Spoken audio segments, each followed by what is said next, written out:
Hey there, Sanctum lovers. This is Ale. Welcome to the Sanctum. Today we're going to talk about runes.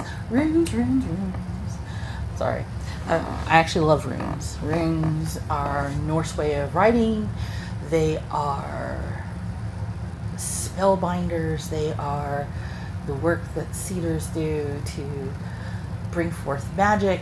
Seeder is S-E-I-D-R. It is the Norse word for magic user, female. Pretty much all magic users were female. Very few were male. The very few in lore are Odin and Loki. Loki being one of the top magic users. So, and in fact, that's one of the reasons why Loki was harassed so much. And in fact, Odin was. In fact, that's why Odin was actually banished from Asgard at one point.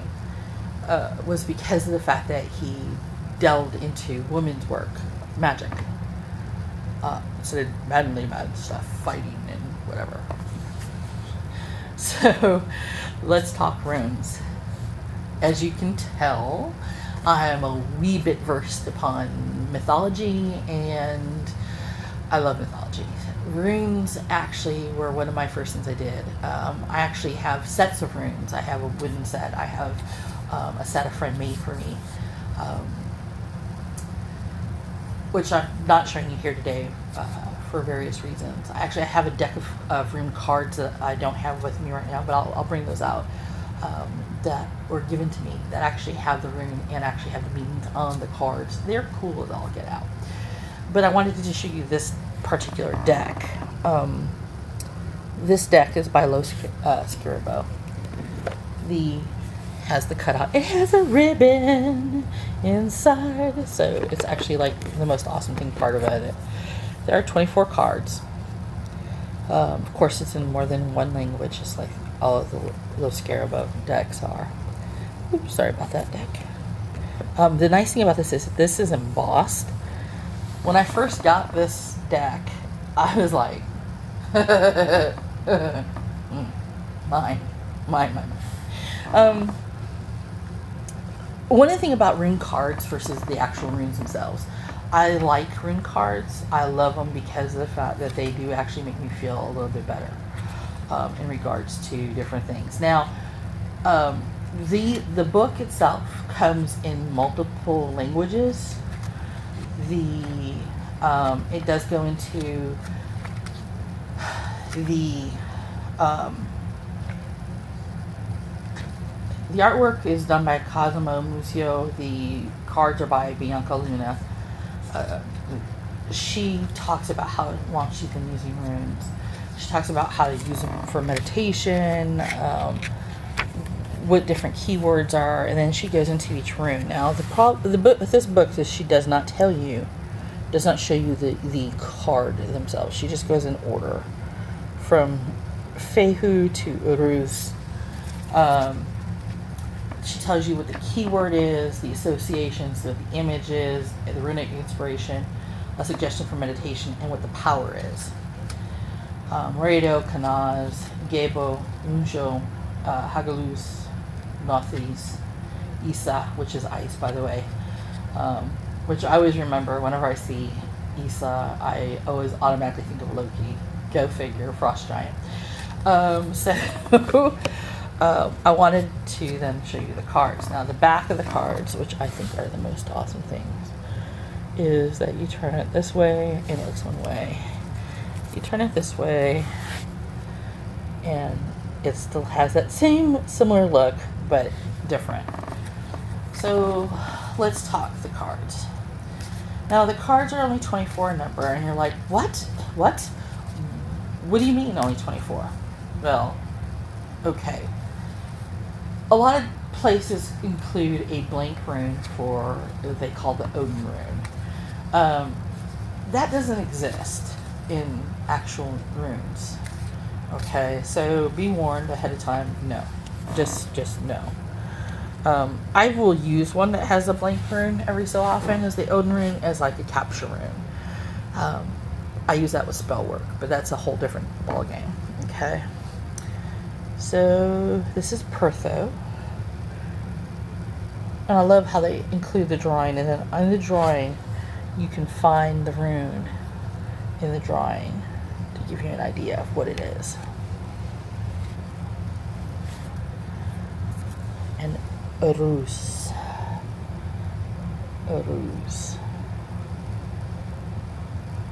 So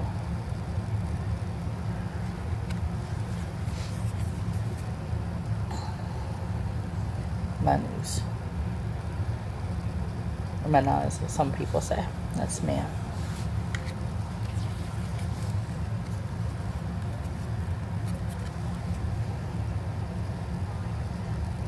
Unjo.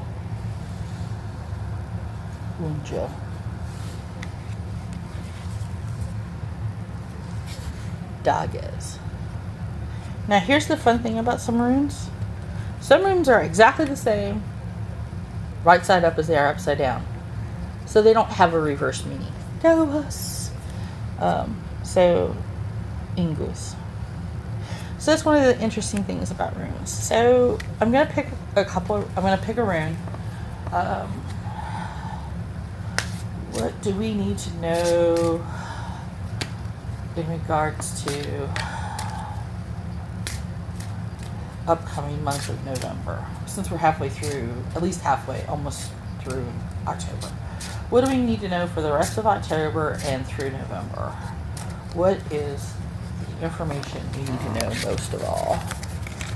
So let us spread and take a look. What do we need to know? What do we need to know? Suelo. Reversed. Oh, well, that's interesting. And by the way, Suelo is right here on his girdle. So what you would do is you would look up Suelo if you don't know it already. And I'm going to actually read it for you because of the fact that... and by the way, the runes are actually divided into two. You have both the elder and the younger Futhark. Yes, you can actually enjoy that part. And if you're laughing, go for it, because I do too occasionally. It's fun. So Suelo means wheel. So you can see the wheel above it. It turns. It turns like a wheel. The key word of that is concentration. It's associated with charisma and driving energy. So because it's the same upside down as it is right side up, see, it doesn't change. It's not uneven. It's a wheel that turns.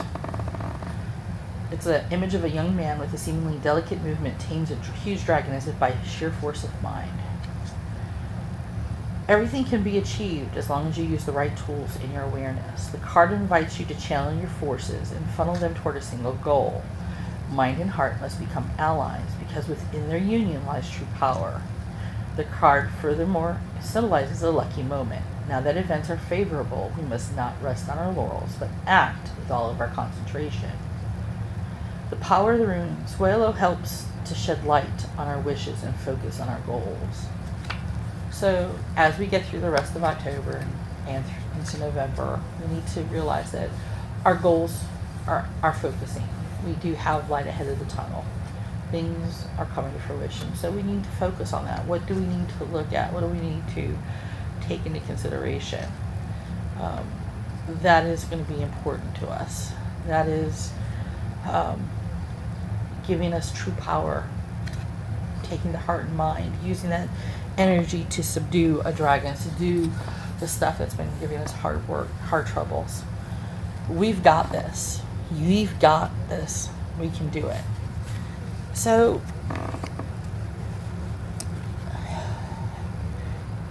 I actually like this deck. I rated about a 7 out of 10. I also have other runes. I'll show you when I do my other rune deck. You'll see one of the reasons why I like it's a little bit bigger, a little more unwieldy. I like it a little bit better in some ways. But this is the deck that I usually take with me whenever I do readings for runes. Although I do use the other deck as well. But this is definitely one of those ones where I would recommend if you want to learn runes without actually buying runes and then having to look everything up online, this is the way to go. Do this first, then go buy runes, and actually make your own runes. It's better for you. The set that I have are actually made from a tree branch from Glastonbury that was blessed. So I have been doubly blessed by that. I also have a wand from a branch from Glastonbury. A friend of mine made for me. It has amethyst on it and everything. One day I'll show it to you guys. It's magnificent. It's actually one of my favorite blessings that I've been gifted with. So yeah. And yes, so I have a Harry Potter wand type. Used specifically for spells. So definitely, if you want to learn a different type of style of magic, different type of style of oracles, runes are actually one of the ways that I would recommend going. It is a little bit more difficult in a way, but it is a little bit more opening of a belief system of a knowledge, ancestral, of the heathen community, but it will also give you a better rounded feel of what's out there power-wise in regards to the universe. So definitely, if you like things like the whole story of Loki and Thor and Odin and Frigga, Freya, Tyr, Balder, those kinds of things, then yeah, take time, learn the runes. It's an amazing, amazing part of life that you learn, and then it becomes part of you. It's a magic upon its own. You begin to realize just how important the runes are. So, until next time, Bendithian.